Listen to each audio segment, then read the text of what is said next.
Donc ça, c'est la première partie de la vie du Christ. Son ministère durant 3 ans. Il prêche, il enseigne, il enseigne, il enseigne. Mais ces paroles ne sont pas des paroles comme n'importe quelle autre parole, même du plus grand des prophètes. Elles ont une caractéristique unique. C'est-à-dire que chacune de ces paroles est comme un diamant, comme une boule qui a une forme peut-être humaine à l'extérieur, humaine peut-être sûrement humaine à l'extérieur, mais à l'intérieur, elle est esprit et vie, comme dira le Christ chez Saint Jean. Les paroles que je vous donne sont esprit et vie. Il n'a pas dit elles contiennent, il a dit elles sont. Origène fait noter la différence. Alors, donc voilà le premier moyen. Le premier moyen pour justement croître et laisser le Christ s'incarner en nous, ben c'est justement, c'est un moyen puissantissime de sanctification, eh bien c'est de s'asseoir tous les jours et de recevoir ce repas-là. D'accord. Et c'est ce que nous avons dans la messe. Donc, ça va devenir après quelque chose qu'aujourd'hui nous appelons la Lectio Divina, mais c'est fondamentalement l'évangile, écouter et mettre en pratique. Écouter la parole, recevoir la parole et la laisser s'incarner, prendre chair en moi dans mes actions. Tout ça, bien sûr, par l'opération du Saint-Esprit. Ce n'est pas uniquement ma volonté qui décide de faire tout ça. C'est une collaboration, c'est une syntonie, c'est une synergie entre Dieu et moi. Dieu qui a l'initiative et moi qui réponds, et puis il y a tout un fonctionnement. Comme l'essence dans le moteur. On a besoin de l'essence, on a besoin du moteur, mais il faut que l'essence rentre dans le moteur et la flamme alors commence à faire fonctionner la voiture.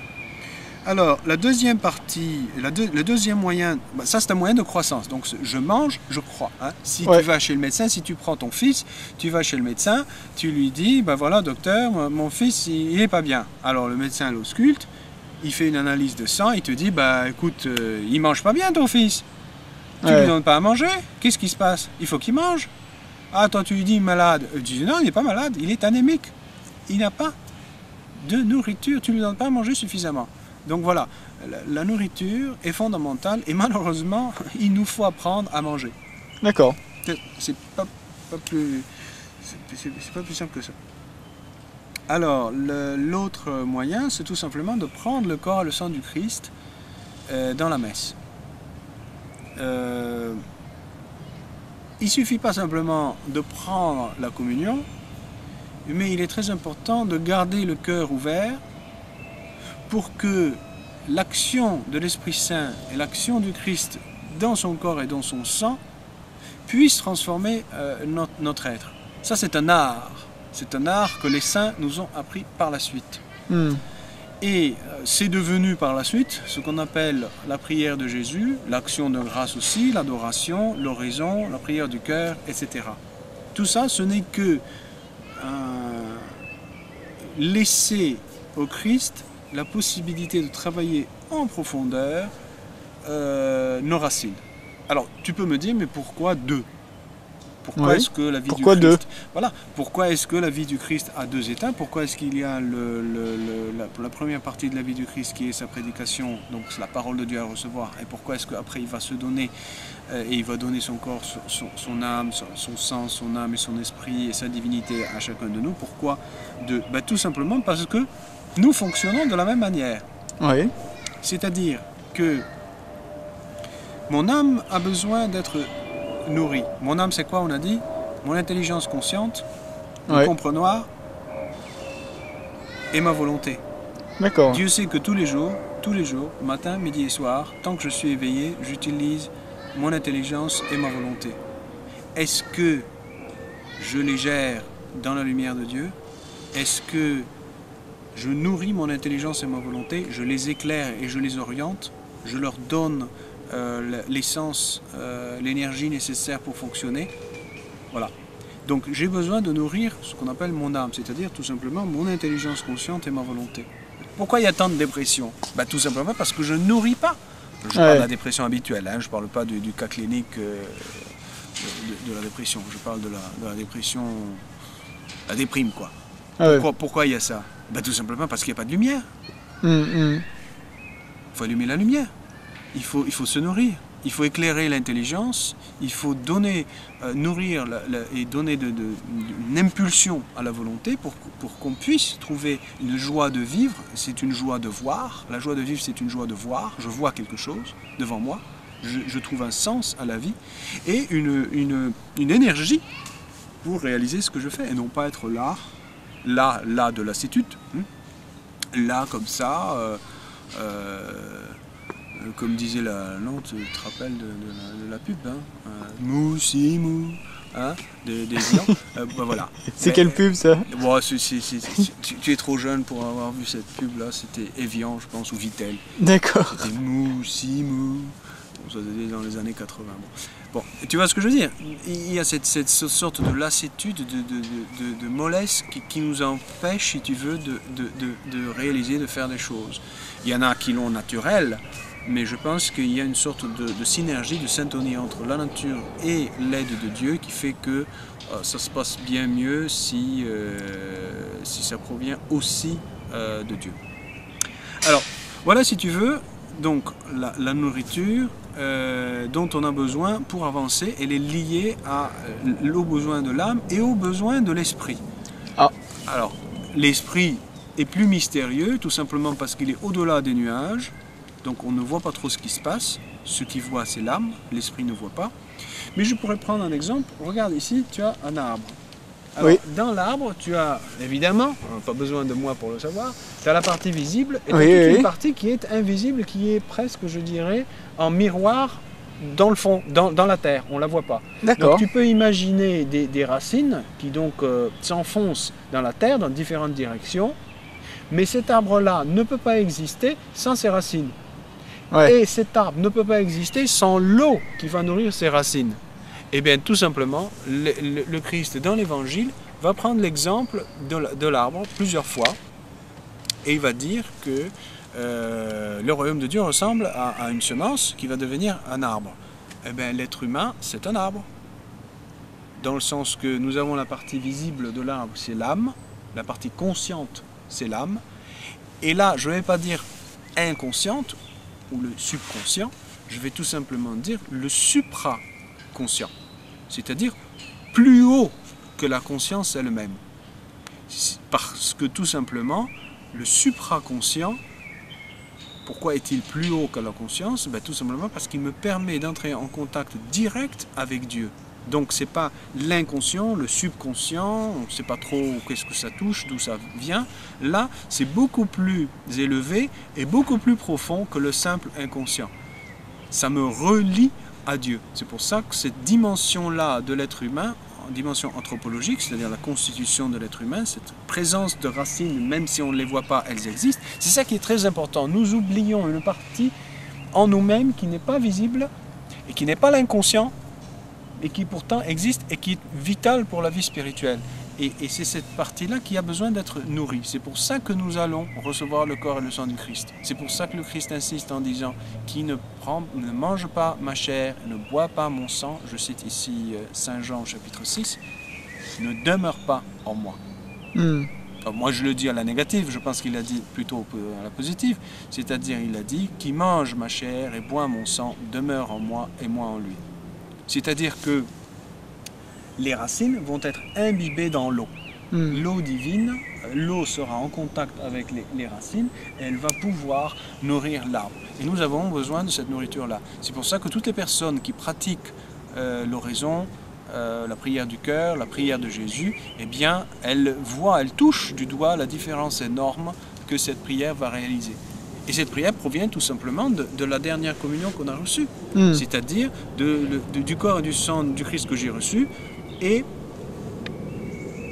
face auquel je n'ai pas fermé mon cœur, j'ai gardé ou j'ai réouvert mon cœur pour qu'il travaille. Et là, ça demande quand même de se disposer, de se mettre pour recevoir, si tu veux. Il ne faut pas dire, bon, moi j'ai reçu, donc de toute façon ça va fonctionner. Non, ça ne fonctionne pas tout seul. Il faut que je réouvre mon cœur. C'est pour ça que le Christ va dire dans l'évangile de Saint Jean, « Demeurez en moi ». S'il le dit, c'est que je peux faire quelque chose. Sinon, il ne l'aurait pas dit. Sinon, il aurait dit, mangez mon corps, et puis le tour est joué. Non. Il a dit, mangez mon corps, buvez mon sang, mais il a ajouté, demeurez en moi. Ouais. C'est-à-dire que ça a un premier bénéfice dans les 3 minutes, 5 minutes qui suivent après la communion, mais pour pouvoir encore puiser de cette source, dans cette source-là, à cette source-là, eh bien, demeurez en moi, c'est-à-dire imbibez-vous de ce que je vous ai déjà donné. C'est pas fini. Hein. Et ça, c'est l'oraison alors, la prière Voilà, du cœur. ça c'est l'oraison, qui est appelée aussi prière du cœur, qui est appelée aussi oraison mentale, prière de Jésus. C'est aussi équivalent très proche de l'heure d'adoration. C'est aussi le temps d'action de grâce que l'on prend après la communion. Bah, tu mets tout ça.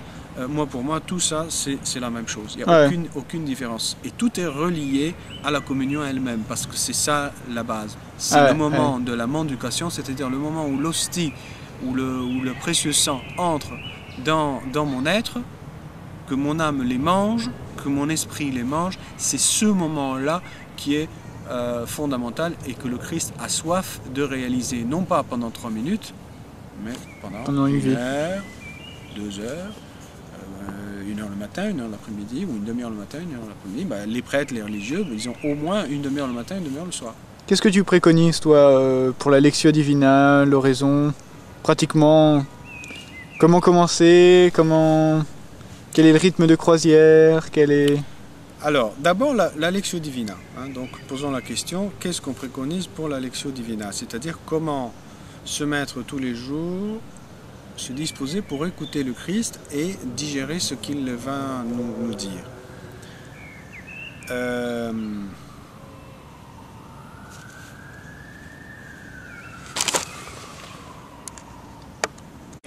Et alors Jean, pour la pratique de la Lectio Divina, tu conseilles de commencer comment? Combien de temps? Y aller progressivement? Alors, c'est tout à fait normal. La Lectio Divina étant une écoute du Christ à travers des textes de l'Évangile et de l'Écriture, d'autres lettres du Nouveau Testament ou de l'Ancien Testament, il est évident que ça suppose un minimum de familiarité, si tu veux, avec la Bible. Alors, il est évident que il arrive que beaucoup de personnes n'aient pas lu en tant qu'adultes la Bible, parlons au moins du Nouveau Testament en entier, il y en a beaucoup encore qui ne l'ont pas lu. Alors, je conseillerais quand même de prendre, si tu veux, commencer par les 4 évangiles. À la rigueur, on pourrait prendre l'évangile du jour uniquement pour commencer à se familiariser. Donc, au lieu de prendre les 2 lectures, on a 2 lectures en général à la messe, on peut prendre une lecture et suivre chaque jour un paragraphe, celui qui nous est donné, et à partir de là, prendre le temps d'écouter le Seigneur qui veut nous parler à travers ce texte. Alors, toi, tu conseilles la Lectio Divina à travers les textes de la messe, c'est ça? C'est-à-dire que, comme on l'a souligné tout à l'heure, la Lectio Divina, elle prend source justement dans cette communication que Dieu fait de lui-même dans sa parole au moment de la messe. D'accord. Puisque au moment de la messe, nous revivons, si tu veux, ce que les contemporains de Jésus vivaient il y a 2000 ans, c'est-à-dire Jésus passe à travers eux et parle, il prêche et il donne sa parole. Donc à la messe, il est là, le prêtre se met debout, nous nous mettons debout. Pourquoi? Tout simplement parce que c'est Jésus qui va communiquer sa parole. Donc c'est une grâce unique. Et la Lectio Divina ne fait que réouvrir la porte à cette grâce-là pour pouvoir écouter ce que Jésus voulait me dire.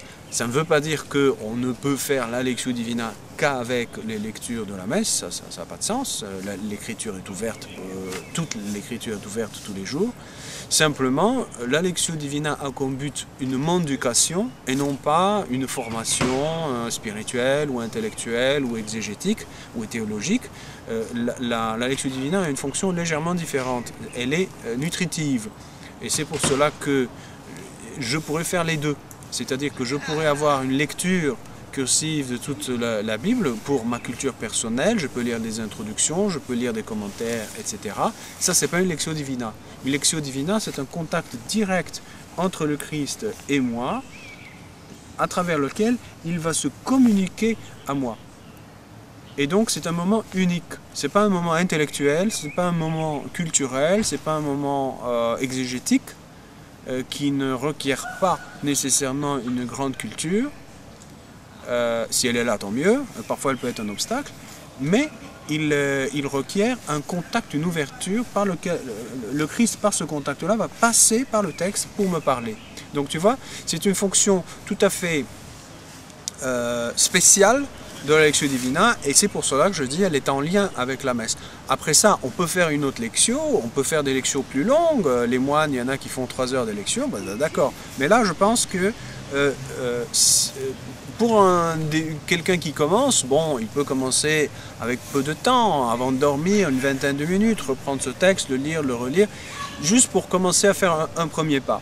Mais il est évident que pour une personne qui connaît déjà le Nouveau Testament, qui l'a au moins lu une fois, qui a quelques connaissances de l'Ancien Testament, pas nécessairement tout, parce que c'est quand même tout un monde, il est tout à fait normal, indiqué, je dirais, de faire une lectio d'une bonne heure, 55 minutes à 1h15 environ, là avec les 2 lectures, et en essayant toujours, c'est toujours le même dynamisme, on essaie d'écouter le Christ en disant dans mon cœur, Jésus, dis-moi ce que tu veux de moi à travers ce texte, viens Esprit Saint, aide-moi à comprendre ce que la parole que Jésus veut me donner à travers ce texte-là, et non pas indépendamment du texte.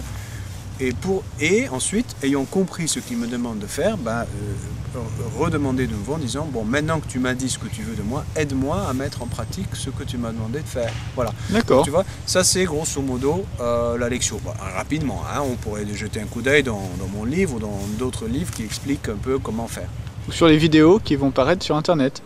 Oui, tout à fait. Il y a déjà une vidéo, un début de vidéo, et puis les autres qui vont suivre, bien sûr, sur la lectio. Et puis il y en a une complète sur la prière du cœur. Et alors, parle-nous un peu de la prière du cœur. Comment est-ce que tu conseilles de commencer Alors, la prière du cœur est tout aussi essentielle à la lectio. Et si tu veux, comme nous le savons, ce sont les 2 jambes qui nous permettent de marcher. Donc, il y a des gens qui font ou l'une ou l'autre, selon certaines traditions familiales. Familiales, non pas la famille humaine, mais la famille spirituelle. Bon, tu as des gens, des moines par exemple, qui ont plus sensibles à la Lectio Divina. Les carmes, les carmélites, je sais plus moi, ou certains mouvements religieux modernes sont plus sensibles à l'oraison, à l'adoration, etc. Et je pense qu'il faut quand même être raisonnable et équilibré. Il faut comprendre qu'un arbre a besoin de l'eau pour la racine et le soleil pour éclairer les feuilles. Alors, nous sommes comme un arbre, comme je disais. Nos racines profondes ont besoin d'être nourries du corps et du sang du Christ. Et donc, le prolongement de la communion, c'est l'oraison, c'est ce moment où nous nous immergeons en Dieu, nous nous offrons tout entier entre les mains de Dieu en disant, bon voilà, je suis entre tes mains. Et là, il nous immerge en lui, il prolonge cette communion profonde qui s'intensifie au moment de la communion, de la grâce de la communion. Et aussi, ça c'est l'oraison ou la prière du cœur, et de l'autre côté il faut nourrir aussi comme on l'a dit sur la Lectio Divina, il faut nourrir aussi l'intelligence et la volonté et la partie consciente de l'être humain, c'est-à-dire la partie visible de l'arbre qui se nourrit du soleil. Le soleil est visible, on le voit dans notre cas ici de l'arbre, et il éclaire par la photosynthèse les feuilles qui se transforment en énergie, qui nourrit l'arbre, qui va nous donner des fruits. Nous, c'est tout à fait pareil. On a besoin, pour vivre tous les jours, d'avoir un éclairage de l'intelligence, une transformation de l'intelligence en Dieu et une impulsion dans la volonté pour qu'on puisse mettre en pratique la parole de Dieu. Voilà, donc il faut les 2 si tu veux, mais à des moments séparés. Or, très souvent, encore aujourd'hui, il y a une sorte de flou qui existe encore. Alors il y a des gens qui disent, bon, moi je vais donner une demi-heure ou 1 heure à Dieu, mais ça reste un peu mélangé, c'est-à-dire qu'on fait un peu lectio et un peu oraison. Je serais plus de tendance à distinguer comme on le fait pour la messe. D'accord. La première partie de la messe, c'est la parole de Dieu. La deuxième partie de la messe, c'est le corps et le sang du Christ. On ne mélange pas les choses, même si ça communique tout à fait. Tout à fait. J'ai besoin pour ma lectio d'avoir une bonne vie d'oraison, et j'ai besoin pour ma vie d'oraison d'avoir une bonne lectio. Prenons un exemple très simple, si tu le permets. Oui. Dans l'évangile de Saint Jean, le Christ va dire, qui m'aime va mettre en pratique ma parole. Mon Père l'aimera. C'est très intéressant. Et nous viendrons chez lui et nous ferons de lui notre demeure. Hein? Jean 14, 23, si je ne me trompe pas. Évangile de Jean, chapitre 14, verset 23. Très beau et très significatif pour montrer les deux activités. Ouais. Première activité, qui m'aime met en pratique ma parole, ou bien garde mes commandements. Ça c'est quoi? Ça c'est la lectio. Et nous voyons le lien, je dirais, organique, direct, entre la lectio et l'oraison, comment les deux se soutiennent l'un l'autre, comme les deux jambes, hein, se rejoignent dans le bassin et donc sont soutenues, d'une manière, sont tenues et une dans le corps. Eh bien, il dit, mon Père l'aimera. On a l'impression comme si Dieu va être séduit. Il va dire, tiens, cette personne-là m'aime vraiment. Même vraiment, pourquoi? Parce qu'elle a voulu écouter ce que je lui dis et elle le met en pratique. Donc là, il y a une connaissance intime, on commence à se connaître là, intimement. Et par conséquent, le Père va l'aimer. Mais qu'est-ce que aimer? Aimer, c'est se donner. Alors quand Dieu aime, on dit Dieu est amour, c'est que Dieu se donne, se communique, se verse en nous. Et donc, mon Père l'aimera, ça veut dire, c'est le point de départ de l'oraison, de la prière du cœur. C'est-à-dire que quand je commence, je dis, viens Esprit Saint, c'est le temps que je vais dédier à la prière du cœur. Combien? Qu'est-ce que tu conseilles pour commencer? 20 minutes. Beaucoup de personnes vont trouver 20 minutes trop longues, mais je dis 20 minutes et pas 10 minutes parce qu'il y a 5 minutes au départ et 5 minutes à la fin qui sont un peu un battement. Et on dit toujours, hein, les sages disent toujours, il faut bien commencer, bien finir, et entre les deux, Dieu seul sait ce qui se passe. Ben oui, c'est comme les racines, tu ne sais pas ce qui se passe. Est-ce que l'eau est arrivée ou non? C'est lié à ta vie quotidienne. Hein. Si ta vie quotidienne est fidèle à la prière, à la lectio, alors elle va, comme on dit en anglais, elle va booster la vie spirituelle. Donc le Père va aimer, et donc si la lectio est bien faite, la prière du cœur va être dynamisée, et donc elle aura beaucoup plus d'efficacité. C'est pour ça que beaucoup de personnes font oraison et sautent leur lectio, et là je dis... c'est un affaiblissement de la structure. Et vice-versa. Beaucoup de personnes sont très fidèles à la lectio, mais l'oraison, je sais pas, ils te diront c'est pas mon truc ou c'est pas ma tradition, etc. Je trouve que ça boite, si tu veux. Parce qu'on a besoin de nourrir les profondeurs et de laisser décanter, si tu veux, tout le travail de la journée, tout ce que l'on fait, et de laisser Dieu éclairer et féconder toutes les zones de notre être en silence. Hein. Dieu construit en silence. Voilà. Donc je conseille de commencer à 20 minutes et ensuite de persévérer pendant peut-être un mois ou deux, une fois que l'habitude est bien prise. Et surtout, c'est bien de pratiquer au même moment. C'est-à-dire, par exemple, hein, à 21 h tous les jours, c'est cette heure-là, c'est à partir du moment que je vais faire 20 minutes. Pas trop tard parce qu'on est fatigué, on peut s'endormir. Et pas changer l'heure. Par exemple, un jour c'est à 20 h, un jour c'est à 20 h 30, un jour c'est à 21 h. Non, essayer de trouver le créneau où on est libre et de pratiquer ces 20 minutes-là. Une fois que c'est pratiqué et bien enraciné pendant un mois ou deux, à ce moment-là, on peut augmenter, arriver à 30 minutes. Jusqu'à 1 heure. Par coup. Plus d'1 heure par coup, je ne conseille pas. Je pense qu'on peut alors déléguer le soir ou le matin. Quoi. Si tu as fait 1 heure le soir, tu feras un peu plus le matin. Bon, je sais que tout ça peut sembler impossible pour beaucoup de personnes qui sont très prises. Ça, c'est une autre question. Hein. Dire, j'ai pas le temps, ça, c'est une autre affaire. Une dernière question, Jean. Que je pourrais aborder ailleurs. Hein. Oui. Vas-y. Tu veux l'aborder maintenant? Je dirais juste une petite chose. Vas-y. Quand on pense ne pas avoir le temps, il ne faut pas avoir peur de le dire à Dieu. D'accord. C'est-à-dire il faut que ça se transforme en prière. C'est-à-dire dire au Seigneur que je suis un peu, je dirais, coincé entre deux choses. D'un côté, je comprends l'urgence de manger Dieu, je comprends la nécessité. Et de l'autre côté, j'ai ma vie quotidienne, j'ai ma vie humaine, j'ai les limites que me pose le travail, la santé, le corps. Dormir, il faut dormir. Hein. On ne va pas grignoter sur le sommeil parce que sinon, là, on le paye après.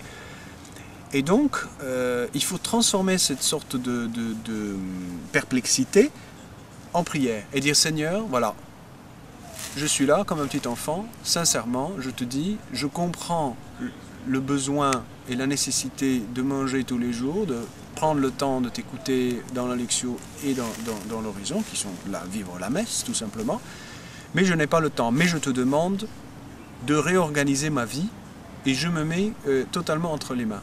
Cette prière-là est très puissante. Qui veut la mettre en pratique verra les conséquences.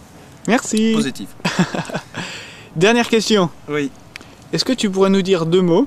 Je sais que ça pourrait prendre des heures et des heures, mais là, essayer de résumer en quelques mots le rôle de Marie dans la Lectio Divina et le rôle de Marie dans l'oraison. D'accord. Alors, comme nous le disions tout à fait au début, Marie est celle qui a le mieux écouté le Christ et mis en pratique sa parole, le mieux connu et aimé le Christ.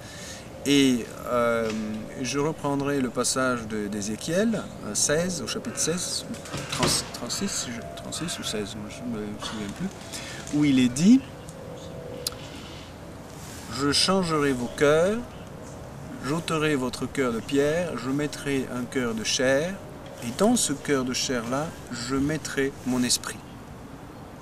Et vous vivrez. » Et là, il y a tout le secret de la vie spirituelle. Et notre problème, c'est que notre cœur est un cœur de pierre, c'est-à-dire dans le sens biblique, c'est un cœur qui ne se laisse pas faire facilement par Dieu, c'est un cœur qui est un peu rebelle, un cœur qui n'est pas habitué à je veux dire, co-gérer sa vie avec quelqu'un, c'est-à-dire notre cher Jésus. Et donc, il y a une sorte de résistance, il est un peu cassant, si tu veux. Et donc, on a besoin que notre cœur de pierre devienne un cœur de chair. Et j'ai envie de dire que le meilleur cœur de chair est le cœur de Marie.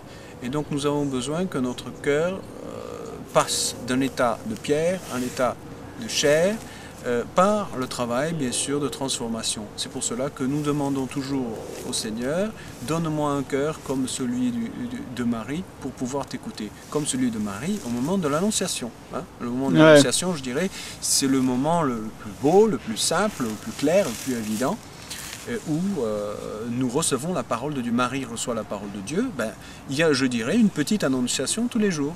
On ne va pas recevoir le Verbe de Dieu complet en nous, mais on va recevoir une bouchée ou un repas du Verbe de Dieu qui est sa parole, qui est esprit et vie. Voilà. Donc, dans ce sens-là, Marie est non seulement à imiter, mais j'ai presque envie de dire, laissez Marie être et se développer en nous.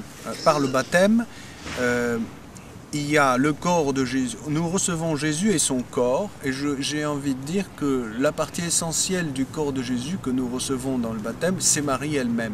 Et elle a besoin de se développer. Dans le baptême, nous recevons le sujet et l'objet de la foi. Le sujet de la foi, c'est nous, c'est le croyant. L'objet de la foi, c'est Jésus lui-même en tant que tête. Et donc nous recevons les deux. Nous recevons le corps du Christ et nous recevons le Christ tête aussi, la tête du Christ. Et le corps du Christ, c'est tout simplement, j'ai envie de dire, c'est Marie. Le meilleur corps du Christ, c'est Marie. C'est ce que dit d'ailleurs le Concile quand il parle de la Vierge. Il dit, l'Église contemple en Marie ce qu'elle souhaite être, ce qu'elle souhaite devenir. Elle contemple en Marie la réalisation finale de ce qu'elle souhaite être. Donc on a déjà, je dirais, la promesse du futur, elle est déjà réalisée dans la personne de Marie. Et c'est pour cela que nous voulons ressembler à Marie, et plus que ressembler, cette petite semence du baptême, la laisser se développer en nous, donc laisser Marie, cette réceptivité, cette écoute, toutes les caractéristiques du sujet de la foi, le sujet, comme en psychologie, il y a le sujet et l'objet, le sujet qui se développe, et donc nous devenons des croyants en Marie, par Marie, nous laissons Marie se développer en nous. Voilà, ça c'est pour la Lectio. Alors, la Lectio Divina, à l'école de Marie, mais je dirais tout simplement à l'école de l'Église,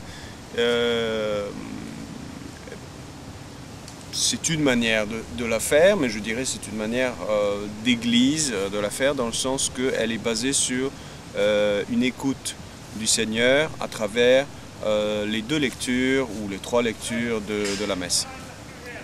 Dans chaque messe, dans chaque Eucharistie, nous avons au moins 2 lectures. En semaine, nous avons 2 lectures, l'Évangile et une autre lecture qui est prise soit de l'Ancien Testament, soit du Nouveau Testament. Et les dimanches, nous avons 3 lectures. Et bien sûr, à ces lectures-là, nous s'ajoute aussi le psaume. Alors, avec ces lectures-là, Dieu nous parle.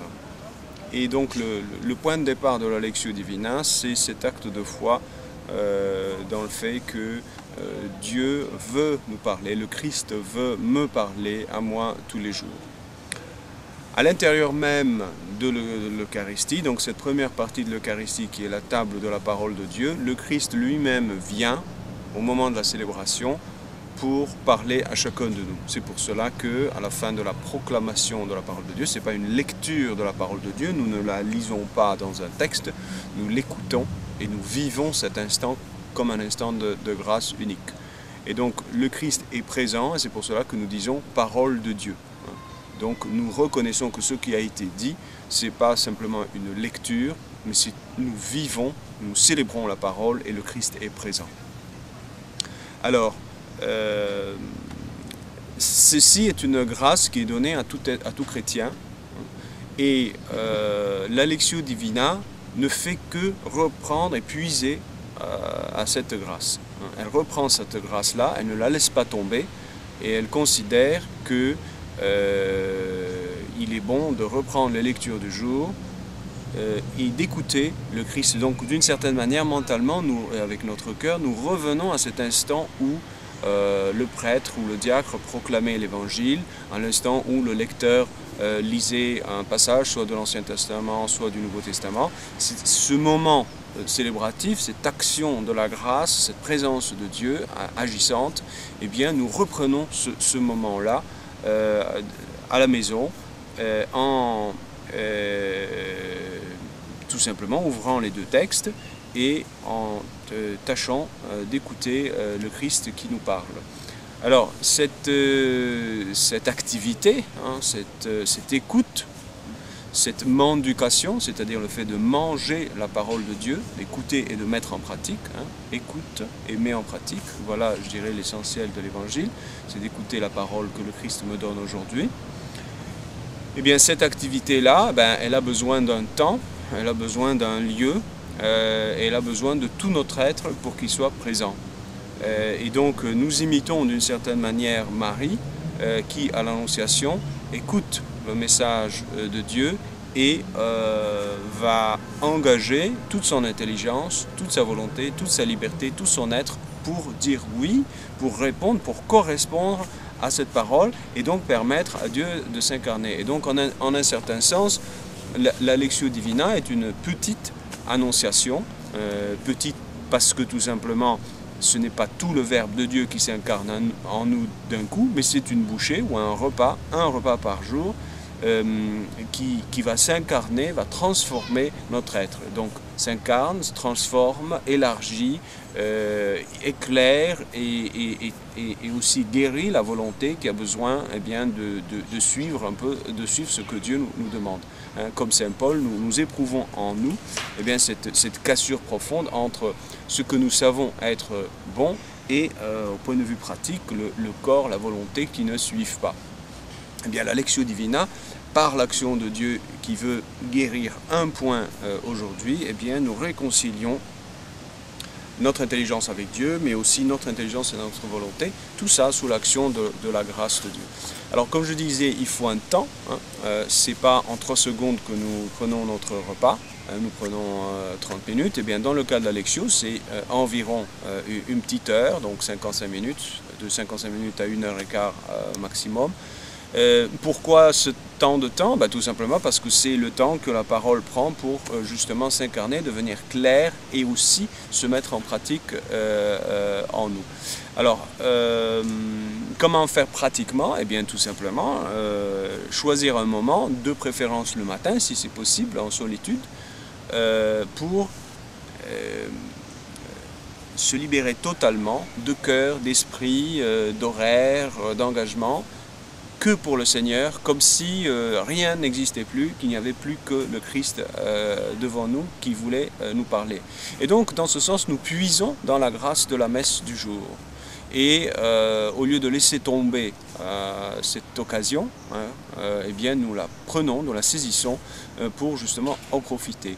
Et donc là, dans la solitude, à la maison, dans notre chambre ou dans notre bureau, si nous en avons un, eh bien nous prenons le missel ou bien les deux lectures. Il y a un petit calendrier liturgique qui se vend un peu partout dans toutes les librairies chrétiennes, qui nous indique les deux lectures du jour, l'évangile et puis l'autre lecture avant. Et nous prenons notre Bible, eh bien, et nous lisons les deux passages, et uniquement les deux passages du jour, parce que ce sont ces deux passages-là que le Christ va utiliser pour me parler à moi. Alors il est évident qu'il y a des milliers, des millions peut-être de chrétiens qui font cette activité au quotidien, et beaucoup appartiennent par exemple au même rite, le rite romain latin de Rome, et donc on a les mêmes lectures. Alors ça veut dire quoi? Ça veut dire qu'on aura tous le même message? Eh bien non, évidemment, puisque ce dont j'ai besoin aujourd'hui est différent.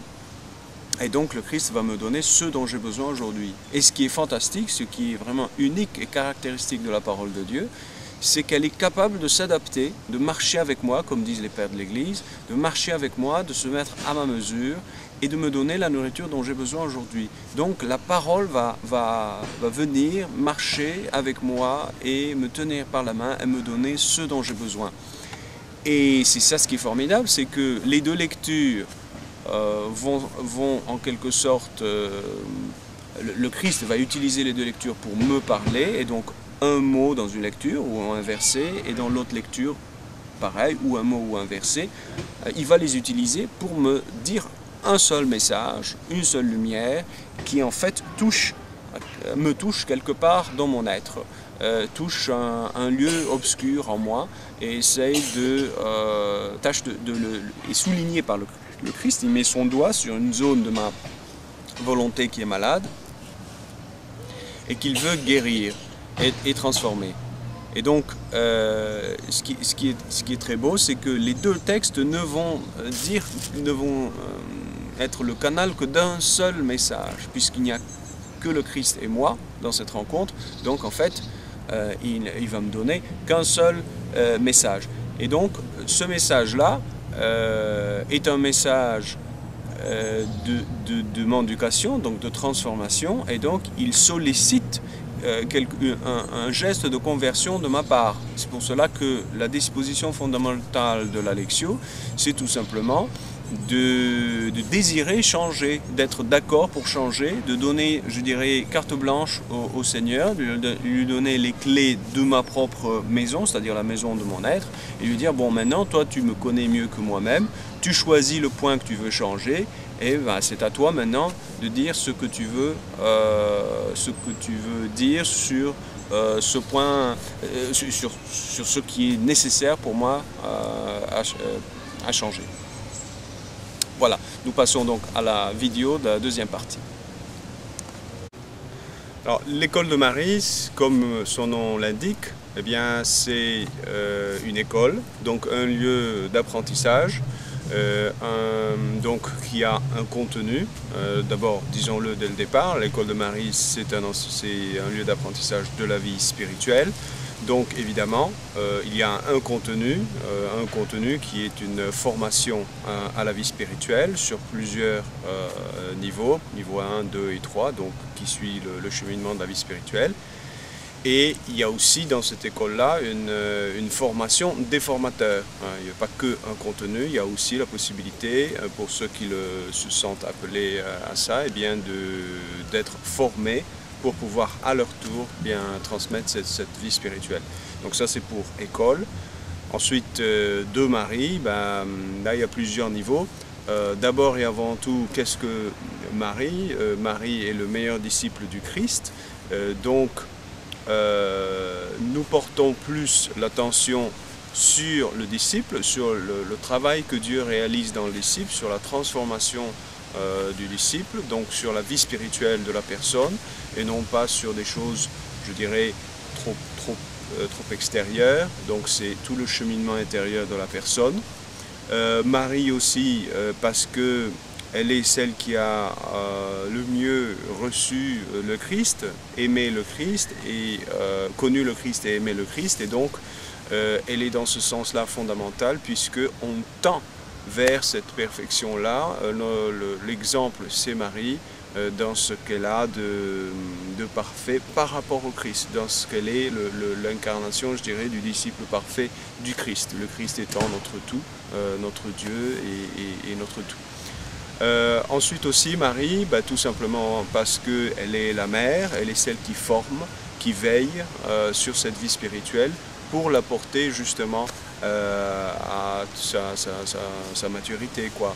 Et donc, il est important de prendre conscience que Marie, je dirais, suscite cette école, Marie préside à cette école, Marie existe dans cette école de A à Z parce que tout simplement, je dirais, elle préside à la vie spirituelle, à notre vie spirituelle, justement pour lui donner cette garantie de formation, de perfection qu'elle seule peut apporter. Et donc, voilà, donc école de Marie. Alors, tu peux expliquer un peu mieux la différence entre le très difficile et l'impossible? Oui. Alors ça, c'est une notion fondamentale dans le christianisme, tu vois, et c'est ça ce qui fait la différence entre le christianisme et beaucoup d'autres religions. C'est à la fois, je dirais, une perfection beaucoup plus élevée, beaucoup plus exigeante, et aussi toute une notion d'intervention de Dieu. Alors je m'explique. Prenons l'exemple tout simplement du sermon de la montagne du Christ. On le trouve dans l'évangile par exemple de Matthieu au chapitre 5 et 6. Dans ce fameux sermon de la montagne, le Christ va d'une certaine manière établir une sorte de balancement entre la loi de Moïse, c'est-à-dire les 10 commandements, la morale de Moïse, la morale des 10 commandements, et je dirais la morale selon le royaume de Dieu, selon le Christ lui-même. Alors, y a-t-il contradiction entre les deux? Pas du tout, mais simplement l'approfondissement est tel que nous, justement, nous rejoignons cette notion d'impossible et non pas de difficile. Alors, prenons un exemple pour être concret, je vais prendre celui du meurtre.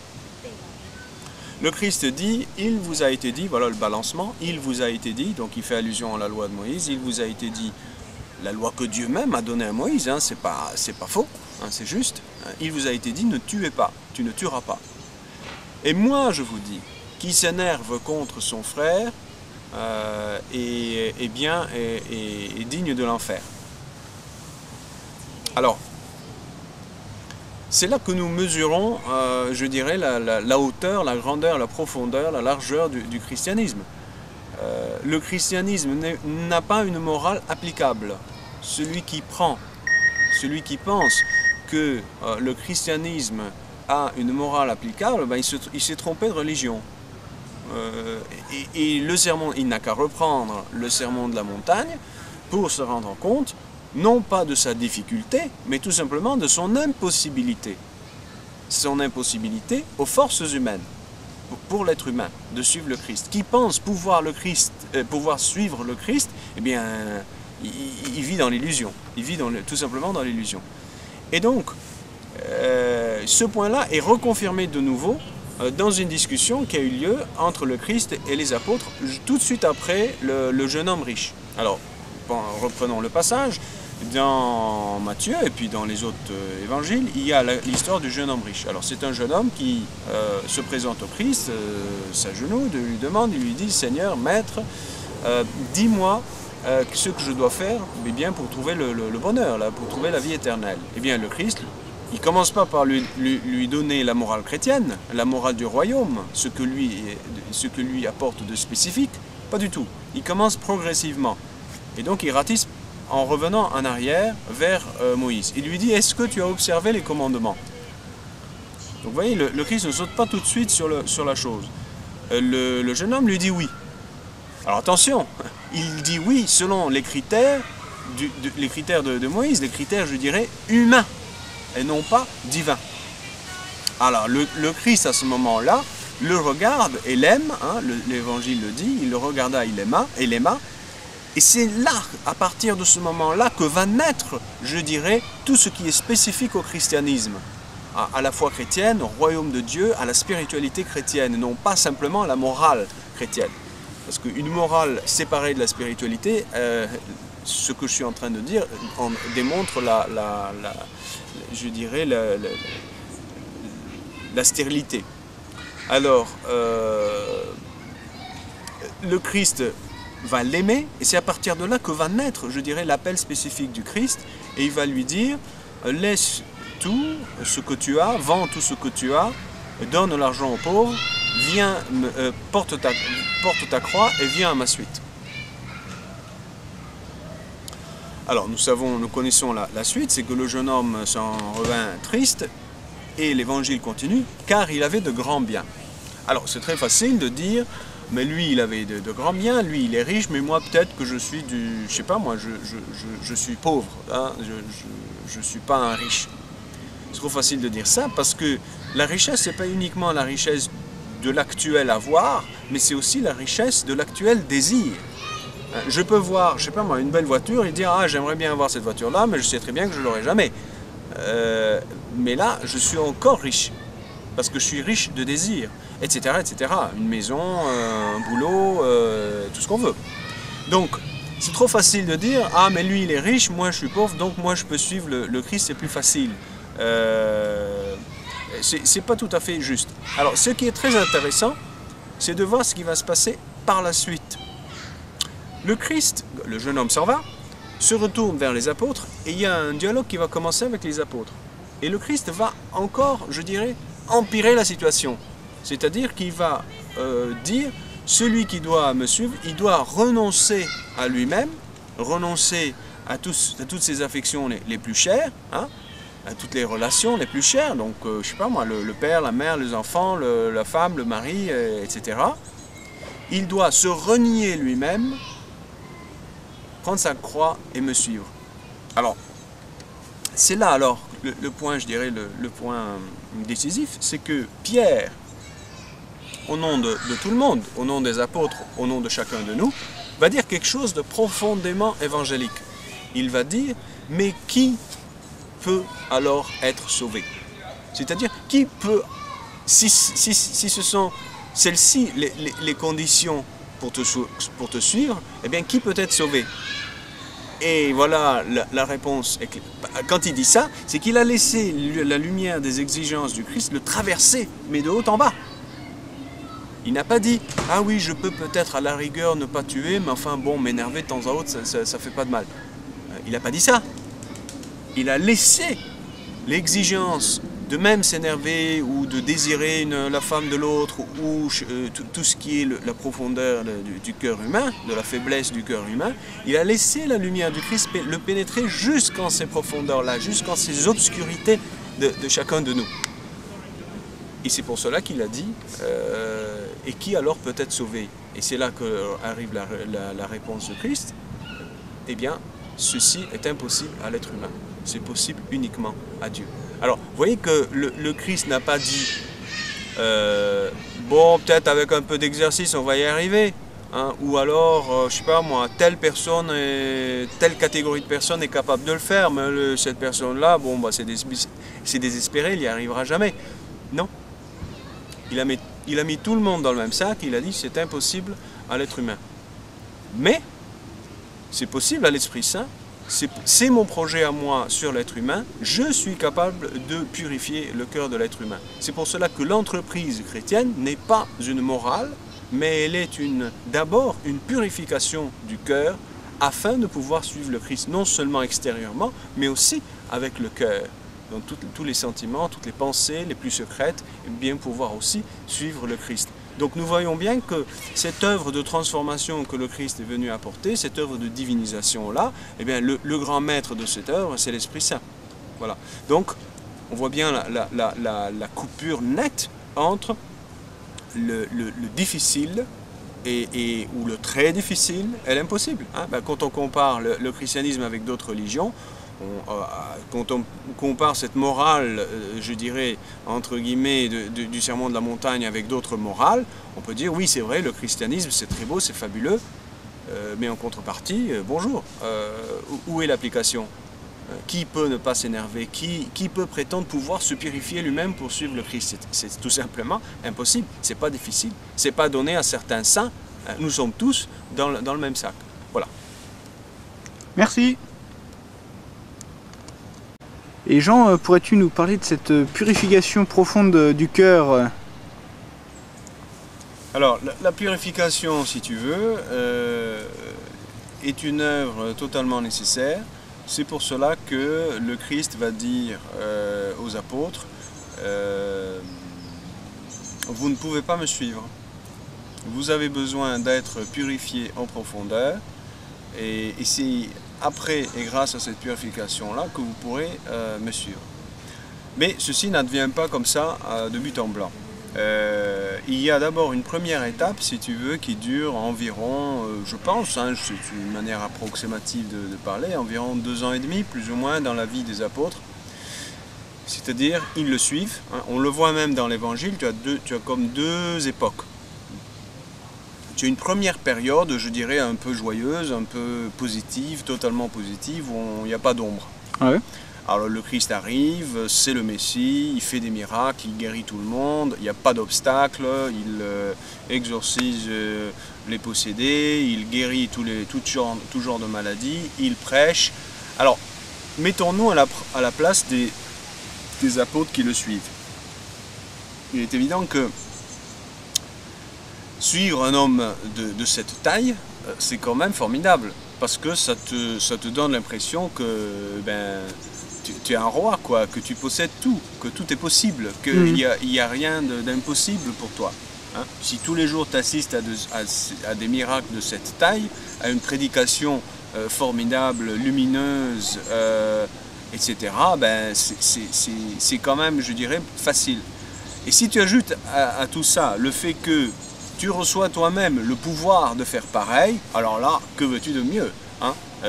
Quand le Christ envoie les apôtres, il leur donne le pouvoir de faire des miracles, de prêcher, et donc, d'une certaine manière, d'être un peu d'autre lui-même, quoi. Ouais. Et donc, tu peux comprendre que cette période-là, elle est forte, d'une certaine manière, parce qu'elle marque un changement énorme chez ces personnes. Hein. Pierre, par exemple, était un pêcheur, hein, il pêchait des poissons. Ouais. Et il avait un boulot. Et il va quitter ce travail-là, il va tout quitter pour suivre le Christ. Et donc il y a quand même un changement radical, complet de style de vie et de sens de la vie. Donc il y a ici une première purification, si tu veux. Ce qui est matériel, ce travail, ce qu'il faisait, la perspective qu'il avait devant lui, va complètement changer et va devenir, je dirais, spirituel. Il va suivre un maître spirituel qui va parler du royaume de Dieu.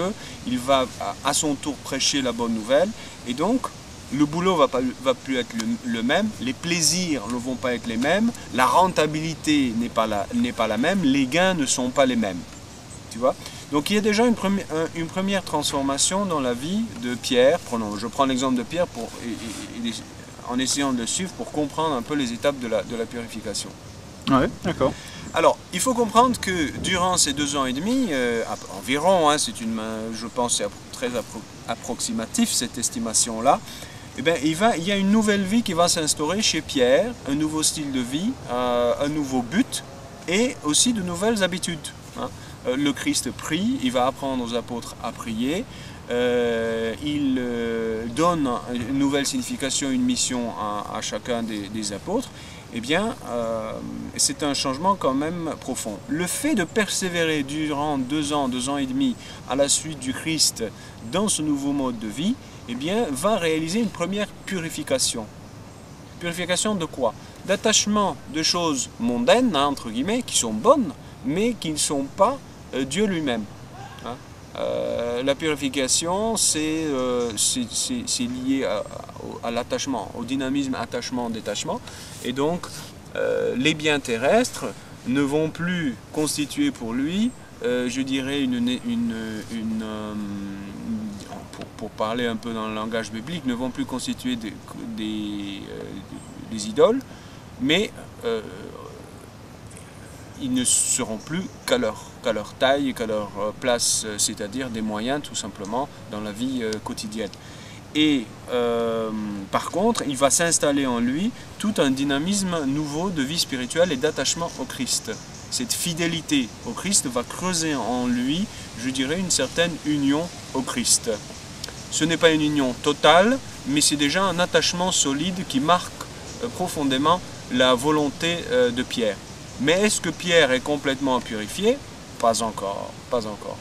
C'est là que nous allons arriver, grosso modo, je pense que c'est au chapitre 16 de l'évangile de Saint Matthieu, où on va avoir ce qu'on appelle désormais la profession de Pierre, mais c'est un moment très important, parce que c'est comme un pic, un premier sommet, hein, d'une première étape, et on va ensuite entrer dans une seconde étape plus en profondeur de purification.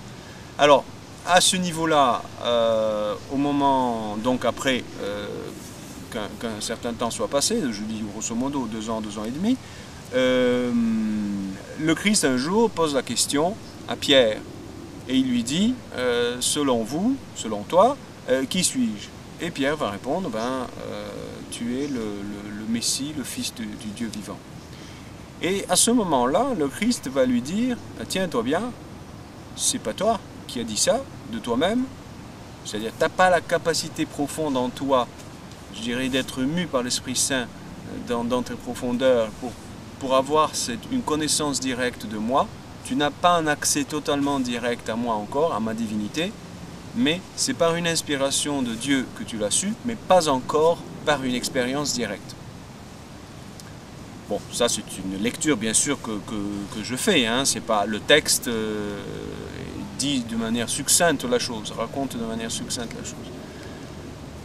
Alors, à partir, l'évangile à ce moment-là dit, à partir de ce moment-là, il leur annonça qu'il aura à subir donc sa passion, qu'il allait souffrir à cause des autorités religieuses juives, et qu'il sera,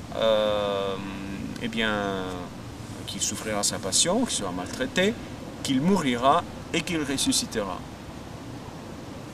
Là, regardons la réaction de Pierre. Il faut comprendre Pierre, il faut comprendre tout être humain, je dirais aussi, qui suit le Christ jusqu'à cette étape-là.